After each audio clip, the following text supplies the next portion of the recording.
तीन दोस्त, charter flight और लाखों का खर्च। जानिए क्या है पूर्व मंत्री तानाजी सावंत के बेटे के अपहरण का सच। महाराष्ट्र के पूर्व मंत्री और शिंदे गुट के विधायक तानाजी सावंत के बेटे के अपहरण की खबर सामने आई थी, जिसके बाद पुणे सहित पूरे राज्य में हड़कंप मच गया था। हालांकि यह खबर फर्जी खबर निकली, लेकिन सोमवार को राजनीतिक गलियारों में यह चर्चा का विषय बन गया। वास्तव में कोई अपहरण नहीं हुआ। बाद में पता चला कि तानाजी सावंत का बेटा ऋषिराज सावंत दोस्तों के साथ बैंकॉक जा रहा था।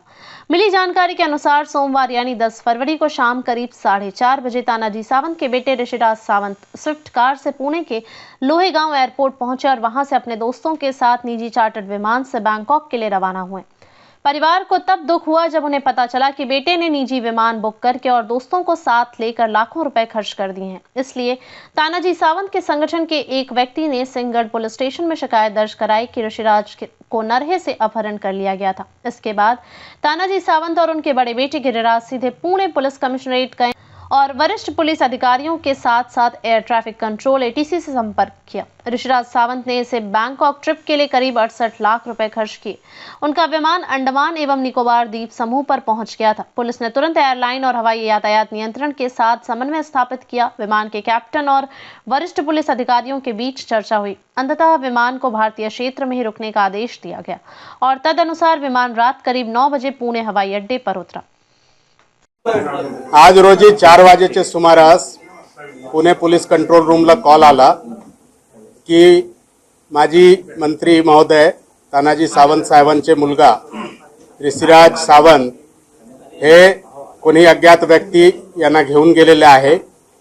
यानंतर लगेच सर्व यंत्रणा जे आहे से ॲक्टिव्हेट झाली आणि त्यानंतर सर्व माहिती घेतल्यानंतर हे फ्लाइट घेतला होता, एक चार्टर्ड फ्लाइट होती आणि ते फ्लाइट बँकॉकसाठी बुक करण्यात आली होती।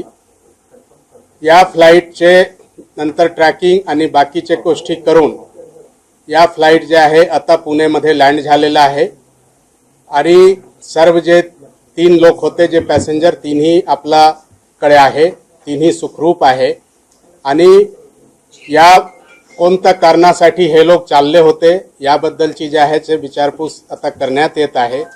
विचारपूस केल्यानंतर आपल्याला पूर्ण माहिती मिळणार आहे की काय पर्पस होता, कशासाठी चालले होते, घरी का सांगितलं नाही, हे सर्व जे प्रश्न आहे ते सर्व आता विचारपूस केल्यानंतर मिळणार आहे। आता जे सावंत साहेबांचे कुटुंबियांचे जे हे होता की मुलगा कुठे आहे, कसा गेले, ते आता मुलगा सुखरूप आलेला आहे। त्यांच्यासोबत जे त्यांचे 2 मित्र होते तेही परत आलेले आहे। आता फक्त जे पुढची आपल्याला माहिती त्यांच्याकडून पाहिजे की काय कारणास्तव ते बाहेर चाललेले होते, तर ते आता पुढच्या विचारपूस मध्ये येणार आहे।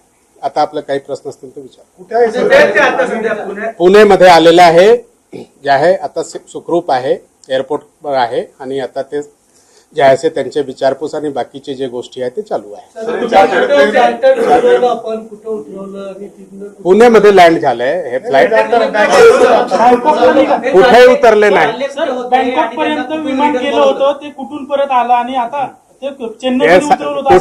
कुठे नाही उतरवला। इथे पुण्यावरून बँकॉकला चालले होते, मधून त्यांना जे आहे ते बाकी सर्व यंत्रणा से कोऑर्डिनेट होऊन ते परत जे आहे पुणे एअरपोर्टवर लँड झालेला आहे। सर्व लोक सुखरूप आहे, सर्वांची बोलणी झालेली आहे, सर्व ओके आहे। फक्त काय कारण होता नेमके जाण्याचे ते नंतर थोडासा विचारपूस केल्यानंतर आपल्याला किडनॅपिंगचा गुन्हा दाखल केलेला आहे। येस, तर ते जे बरोबर लोक होते त्यांना आरोपी म्हणून ट्रीट करणार का त्यांची चौकशी करणार, काय करणार? तेच आता चौकसी अंती काय क्लिअर होतो ते सर्व गोष्टीवर पुढच्या जे आहे ते तपास निर्भर करणार आहे। तेच सांगतो ना, आता विचारपूस केल्यानंतर कळेल। आता जस्ट लँड झालेले आहे, 3 लोक आहे, त्यांच्यासोबत 2 लोक आहेत, म्हणजे ऋषिराज सोबत 2 लोक अजून आहे।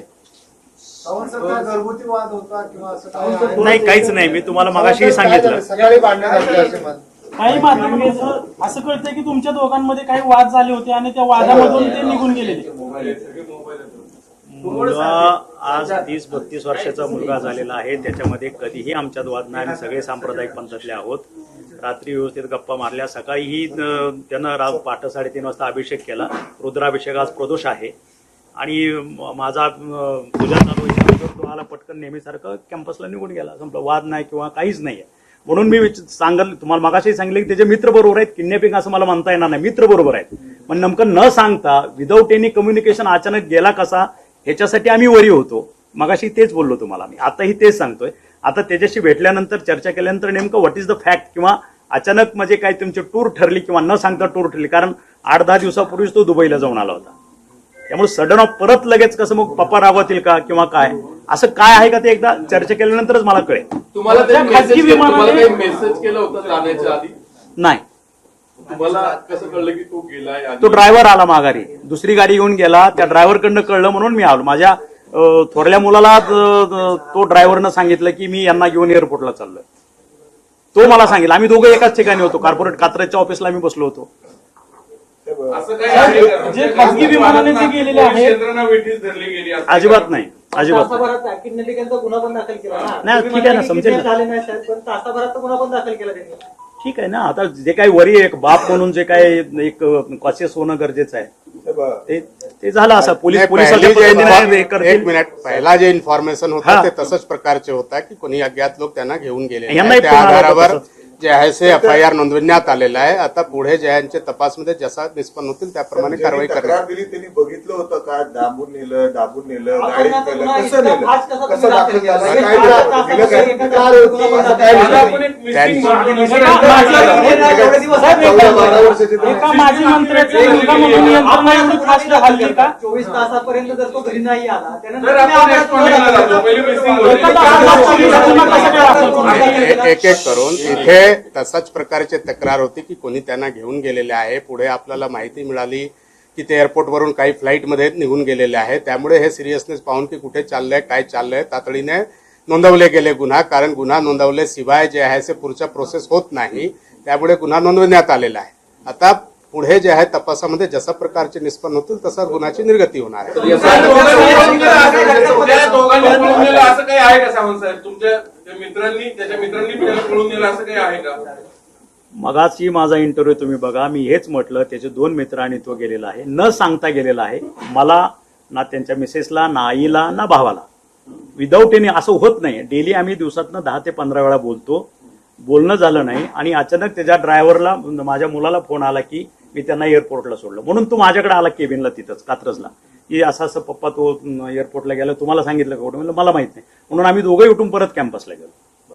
हे झालेलं तुम्हाला मगाशीच बोललेलं आहे. ड्रायव्हरने सांगितलं एवढ्या आरामात जाऊन त्यांना सोडून आलं, तर मग किडनॅपचा गुन्हा कसं काय दाखल झाला? कुठला? तुम्ही म्हणताय ना ड्रायव्हरने तुम्ही घरी सांगितलं. सांगितलं. Agree ना?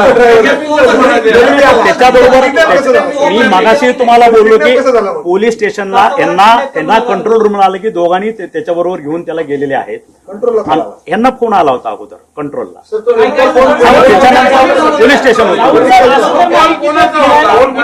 फोन काय आला?